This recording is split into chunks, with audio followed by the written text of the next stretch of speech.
My name is Yehoshua ben Mattityahu, and for 43 years I served as a Levite in the Second Temple of Jerusalem, the holiest place on earth for our people, where I believed I was serving the Almighty with purity and devotion. Today, as an old man living in exile far from the ruins of what was once the center of our faith, I have decided to break the silence I have maintained for decades, because the weight of what I witnessed has become more unbearable than the fear of retribution from those who might still want to silence me. What I am about to confess will shake the foundations of how many remember the temple and its priesthood, but I can no longer allow the sanitized version of history to stand unchallenged when I know the terrible truth about the corruption and depravity that festered within those sacred walls during the final years before the destruction. This is not a tale of divine judgment or supernatural intervention, but the testimony of a man who discovered that even the most holy institutions can be corrupted when power, wealth, and political ambition replace true devotion to God. The day that changed everything was Yom Kippur in the year 66 CE, when I stood on the pinnacle of the temple to blow the shofar, announcing the beginning of the most sacred day in our calendar. And what I witnessed in those moments before the ram's horn touched my lips would shatter my faith in the priesthood forever and set me on a path that would lead me away from Jerusalem before the Romans came to destroy everything we held dear. My family had served in the temple for 7 generations, stretching back to the days when Herod the Great rebuilt the structure into the magnificent edifice that became the wonder of the ancient world. My father was a Levite before me, as was his father, and from the time I could walk, I was trained in the sacred duties that would define my entire existence. The Levites were the support structure of the temple, the ones who maintained the sanctity of the worship, who sang the psalms during sacrifices, who guarded the gates and treasury, who prepared the offerings and maintained the ritual purity that was essential for the temple to function as the dwelling place of God's presence among His people. It was a life of discipline and devotion, rising before dawn to perform ritual ablutions, spending hours in prayer and study, participating in the elaborate ceremonies that marked every day in the temple calendar. I was proud of my lineage and my calling, believing with absolute certainty that I was part of something eternal and divinely ordained. The temple was not just a building, but the very center of creation, the place where heaven and earth met, where the prayers of millions ascended to the throne of God. To serve there was the highest honor a man of my tribe could achieve, and I dedicated every moment of my life to being worthy of that privilege. The assignment to blow the shofar on Yom Kippur was one I had received only 3 times in my decades of service, as it required not just technical skill, but a level of ritual purity that it took weeks of preparation to achieve. The ram's horn had to be sounded from the southwestern corner of the Temple Mount at precise moments during the Day of Atonement, its piercing blast carrying across the entire city of Jerusalem to mark the beginning and end of the most solemn fast of the year. The preparation for this duty began a full month before the holy day, during which I had to maintain absolute ritual purity, avoiding any contact with the dead, any potential sources of contamination, and dedicating myself to constant study and prayer. I underwent repeated ritual immersions in the mikveh, wore only the purest white linen garments, and ate only food that had been prepared under the strictest supervision. The shofar itself was an ancient instrument that had been used in the temple for generations, its surface worn smooth by countless hands, its sound having called the faithful to worship for longer than anyone could remember. To be entrusted with this sacred duty was both an honor and a tremendous responsibility, as any error in the timing or execution could invalidate the entire ceremony and bring spiritual consequences upon the entire nation. On the morning of Yom Kippur in the year 66, I rose long before dawn to begin the final preparations for my duty.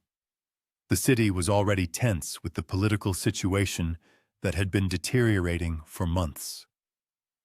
With increasing conflicts between the Jewish population and the Roman authorities, riots in the streets, and rumors of rebellion spreading through every quarter. The priesthood itself was divided between those who advocated accommodation with Rome and those who pushed for resistance, creating factions and tensions that poisoned the atmosphere even within the sacred precincts of the temple. As I made my way through the dim streets toward the Temple Mount, I could sense the undercurrent of violence and fear that gripped Jerusalem, so different from the peace and unity that should have characterized the most holy day of the year. The temple guards at the gates were more numerous and vigilant than I had ever seen, their hands resting on weapons that seemed inappropriate for a place of worship. Inside the court of the Israelites, the usual crowds of worshippers were already gathering, but there was none of the reverent silence that should have prevailed. Instead, I heard whispered conversations, arguments breaking out between different groups, and an atmosphere of suspicion that felt completely wrong for this sacred occasion. I proceeded to the chamber of the Levites, where I joined my fellow servants of the temple for the preliminary prayers and rituals that preceded the main ceremonies of the day. It was here that I first noticed something deeply troubling. Several of the senior Levites who should have been present were conspicuously absent, and those who were there seemed nervous and distracted in ways I had never witnessed before. When I inquired quietly about the absences, I was told curtly not to ask questions and to focus on my assigned duties. The head of our order, a man named Shimon who had supervised the Levites for nearly 20 years, appeared briefly to give instructions, but his manner was rushed and agitated, completely unlike his normally calm and authoritative demeanor. He pulled aside several of the senior Levites for a whispered conversation in the corner of the chamber, their faces grave and their gestures urgent in ways that sent a chill through my heart.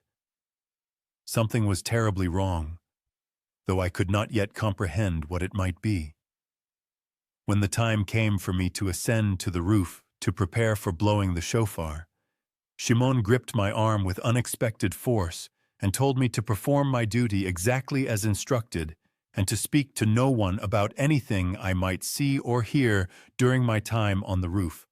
The intensity of his gaze and the barely concealed desperation in his voice should have warned me that I was about to become witness to something that would change my life forever. The ascent to the southwestern pinnacle of the temple was through a series of narrow staircases and passages that few people ever traversed, spaces reserved for Levites performing specific ceremonial duties. As I climbed higher, carrying the sacred shofar wrapped in clean linen, I could hear the sounds of the gathering crowds below, the bleating of the sacrificial animals, and the chanting of the priests beginning the elaborate rituals that would continue throughout the day. The higher I climbed, the more the city of Jerusalem spread out below me in the gray light of early morning, its walls and buildings, its narrow streets and crowded quarters all visible from this elevated vantage point. Finally, I emerged onto the roof platform, a space perhaps 10 cubits square, surrounded by a low wall to prevent anyone from falling to their death on the stones far below. The wind was strong at this height, tugging at my robes and carrying the smells of the city, cooking fires, animal pens, unwashed humanity packed into close quarters. I had been on this roof twice before for the same duty, but never had the atmosphere felt so charged with tension, as if the very air was waiting for something terrible to happen. I had arrived earlier than necessary, as was my practice, wanting to have time for final prayers and meditation before the moment came to sound the shofar.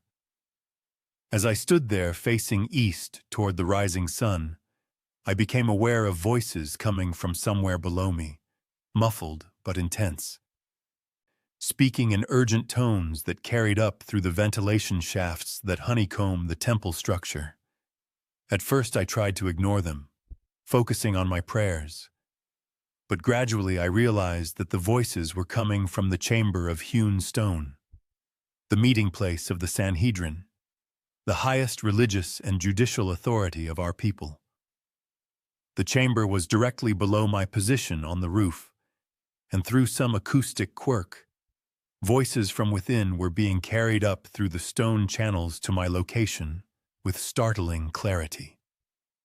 I knew I should not listen, that whatever was being discussed in that sacred chamber was not meant for my ears, but something compelled me to move closer to the opening where the voices emerged. What I heard in the next few minutes would destroy forever my faith in the men who led our people and administered the temple that I had devoted my life to serving. The voices belonged to members of the Sanhedrin, including the high priest himself, and they were discussing not matters of religious law or spiritual guidance, but a conspiracy of staggering cynicism and corruption. They spoke of arrangements they had made with certain Roman officials, of payments that had been made from the temple treasury to secure favorable treatment, of plans to manipulate the Yom Kippur ceremonies, to send political messages to the population, while enriching themselves through control of the sacrificial system. I heard the high priest, the man who would soon enter the Holy of Holies, to intercede for the sins of the entire nation, speaking in crude terms about profits to be made and rivals to be eliminated. I heard respected scholars of the law discussing how to fabricate religious rulings that would benefit their political faction while appearing to be legitimate interpretations of tradition. Most shockingly, I heard them planning to use the sacred day itself as cover for the arrest and possible murder of several members of the Zealot faction who were advocating for resistance to Rome. Men who would be seized during the most solemn moments of worship when resistance would be impossible and attention would be focused elsewhere. The full horror of what I was hearing took several minutes to fully comprehend. These men who stood before the people as representatives of God, who administered the most sacred rites of our religion, who were entrusted with maintaining the purity and holiness of the temple, were revealed as nothing more than corrupt politicians using religion as a tool for personal power and enrichment. They spoke of the sacrificial animals that faithful Jews brought from across the world as commodities to be manipulated for profit, of the temple tax that millions paid as a fund to be looted, of religious law as something to be twisted and interpreted according to convenience rather than truth. I heard them laugh about the devotion of simple believers who thought their prayers were being heard and their offerings accepted, when in reality the entire system had been corrupted into a machine for extracting wealth and maintaining political control. One voice, which I recognized as belonging to Ananus, a former high priest and one of the most powerful men in Jerusalem, stated with chilling clarity that the temple existed not to serve God, but to serve them, and that as long as they controlled access to the sacred spaces and the interpretation of religious law, they could manipulate the entire population however they chose. As I stood frozen on that roof, my mind reeling from these revelations, I heard footsteps ascending the stairs below me. I quickly moved away from the ventilation opening and positioned myself in the center of the platform, trying to compose my features and calm my racing heart. A moment later, one of the temple guards emerged onto the roof, a man I knew slightly from my years of service. He looked at me with an expression I could not quite read, something between pity and warning, and told me that the time was approaching for me to sound the shofar. His tone suggested that he wanted to say more, but he simply turned and descended back down the stairs, leaving me alone with my shattered faith and the terrible knowledge of what I had overheard.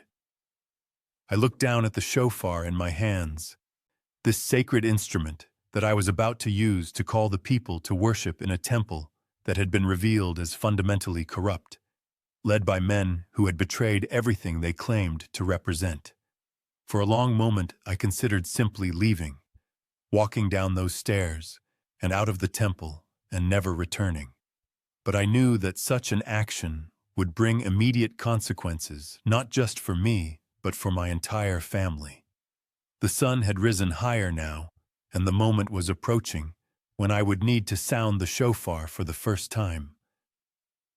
Below me I could see the vast crowds that had gathered in the temple courts, thousands of people from across Judea and beyond who had come to observe the holiest day of the year, to seek atonement for their sins, to reconnect with their God and their traditions.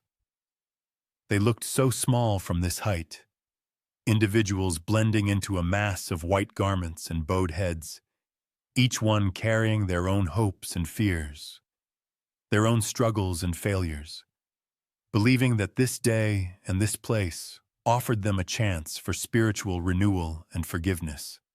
They had no idea that the men who claimed to intercede for them with God were corrupt charlatans who saw them as nothing more than sources of revenue and political support.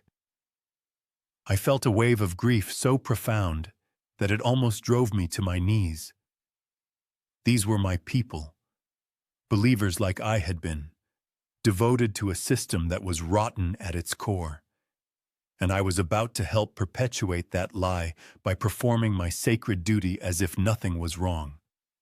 I lifted the shofar to my lips and prepared to blow, but in that instant before the first blast, I looked across the temple complex and saw something that completed my disillusionment. On the roof of another building within the sacred precincts, I could see several men moving with purpose. And even at this distance, I could tell they were armed. They were positioning themselves to have clear views of different areas of the court of the Israelites below, exactly as one would do if preparing for a military operation. This was the enforcement arm of the conspiracy I had overheard, men who would seize the zealots during the ceremony, probably claiming they were disrupting the sacred rites or committing some religious offense. The entire day had been turned into theater, a performance designed to maintain control while giving the appearance of religious devotion.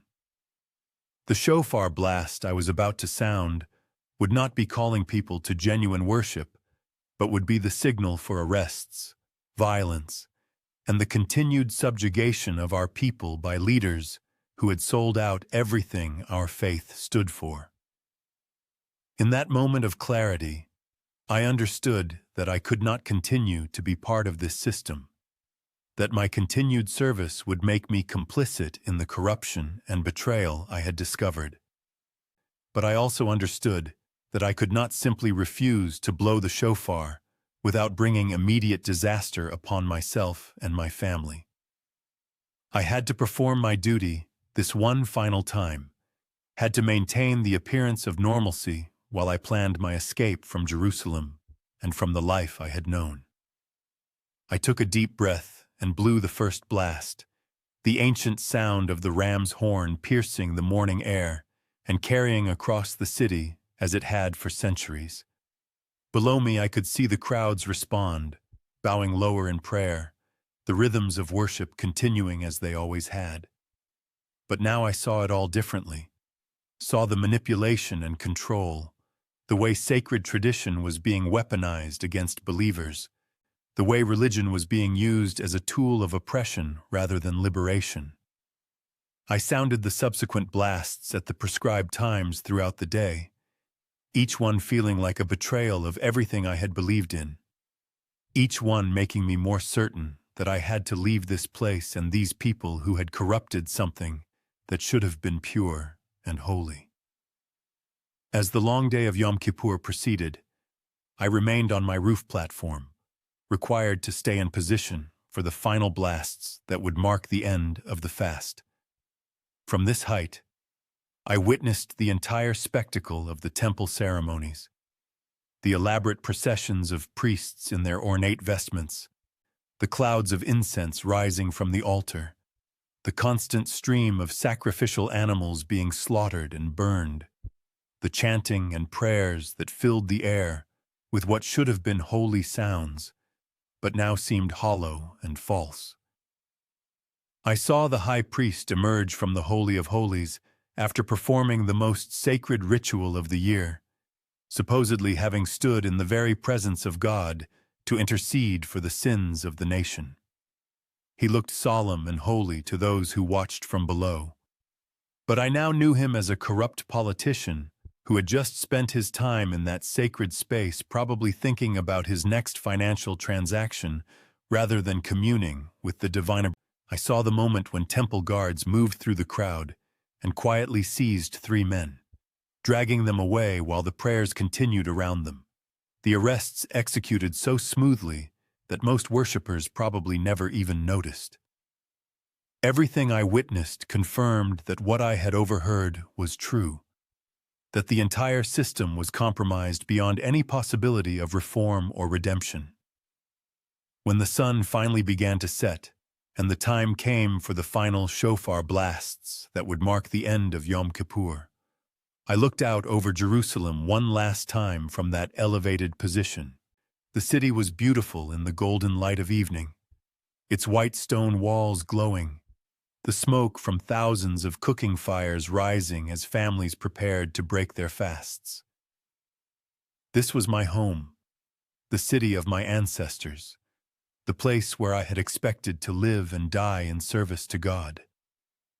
But I knew now that I could no longer remain here, that I could not continue to be part of an institution that had betrayed its sacred calling so completely. I sounded the final blasts, the long, sustained notes that signaled the end of the holy day. And as the last sound faded into the evening air, I knew that I was also sounding the end of my life as a Levite. As soon as the ceremonies concluded and I was released from my duties, I would begin preparations to leave Jerusalem forever, to abandon my position, my community, and everything I had known for a life of exile and uncertainty. It was the only choice that allowed me to maintain my integrity and my faith, even if it meant losing everything else. The actual escape from Jerusalem took 3 weeks to arrange. Weeks during which I had to continue performing my regular duties in the temple as if nothing had changed, maintaining the facade of the devoted Levite while secretly liquidating what few assets I had and making arrangements for my family to follow me later. The hardest part was not being able to explain to anyone why I was leaving, as the truth would have put them in danger and accomplished nothing positive. I told my wife only that I had received a warning that I was in danger, which was true enough, and that we needed to relocate to one of the Jewish communities in Syria where I had distant relatives. She trusted me enough not to press for details, though I could see the pain and confusion in her eyes at being uprooted from everything she knew. My fellow Levites noticed my distraction and distance during those final weeks, but they attributed it to illness or family problems, never suspecting that I was planning to abandon my sacred calling. The only person who seemed to suspect something was the head Levite Shimon, who had warned me not to speak of what I might see or hear. He watched me carefully during those final days, and when I finally submitted my resignation citing family obligations in Syria, his expression suggested he understood far more than his words indicated. He accepted my resignation without argument, but warned me quietly that certain knowledge was dangerous, and that remaining silent about what one had learned was essential for survival. I left Jerusalem on a warm morning in late autumn, joining a caravan of merchants headed north toward Damascus. As we passed through the city gates and began the long ascent over the hills that surrounded the city, I turned back for one final look at the temple, its golden roof gleaming in the morning sun, its courts already filling with the faithful who came to pray and sacrifice. From this distance it looked as magnificent and holy as ever, giving no hint of the corruption that festered within its sacred walls. I wondered how long it would last, this beautiful lie, this monument to hypocrisy masquerading as devotion. I did not know then that within 4 years the Romans would come and destroy it utterly, leaving not one stone upon another. But even in that moment I sensed that such corruption could not stand forever, that eventually the weight of betrayal and falsehood would bring it all crashing down. I turned away and faced north, toward exile and uncertainty, but also toward a future where I would no longer have to be complicit in the corruption of something that should have been sacred. My faith in God survived what I witnessed, but my faith in religious institutions and their leaders was destroyed forever. I learned that holiness does not reside in buildings or ceremonies or the claims of men who wear special garments and speak with authority, but in the hearts of individuals who pursue truth and justice regardless of cost. The years since my flight from Jerusalem have been difficult but also liberating in ways I never expected. I have lived quietly in several different communities across Syria and eventually in Asia Minor, supporting my family through teaching and scribal work rather than through temple service.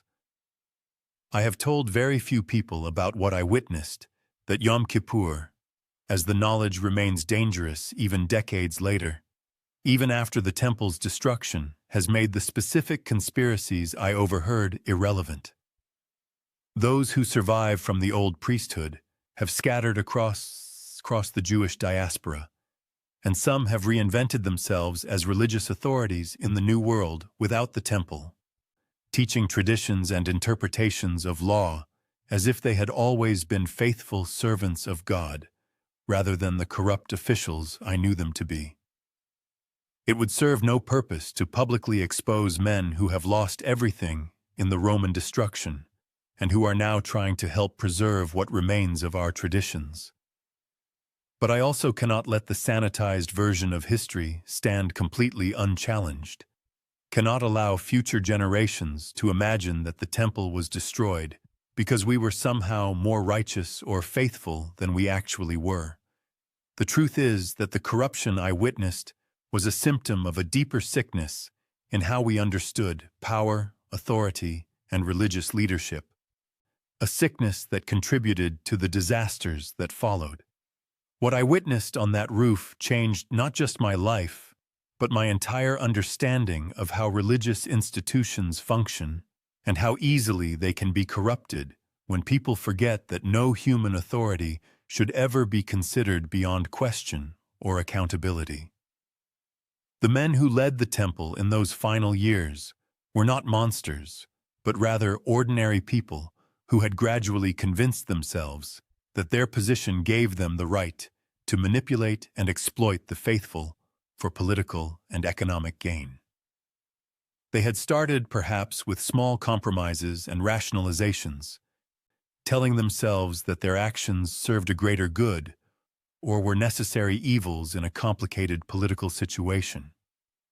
But over time, those small corruptions had accumulated until the entire institution had become fundamentally compromised, with leaders who viewed their sacred calling as primarily an opportunity for personal enrichment and political power rather than as a responsibility to serve God and the people. The tragedy was not just what they had become, but that the system allowed and even encouraged such corruption, that the very structures meant to ensure accountability and righteousness had themselves been captured and subverted. No amount of ritual purity or ceremonial correctness could compensate for the fundamental moral bankruptcy at the heart of the institution. The destruction of the temple by the Romans in the year 70 was experienced by most Jews as an incomprehensible tragedy, a catastrophe that ended the central institution of our faith and scattered us across the world.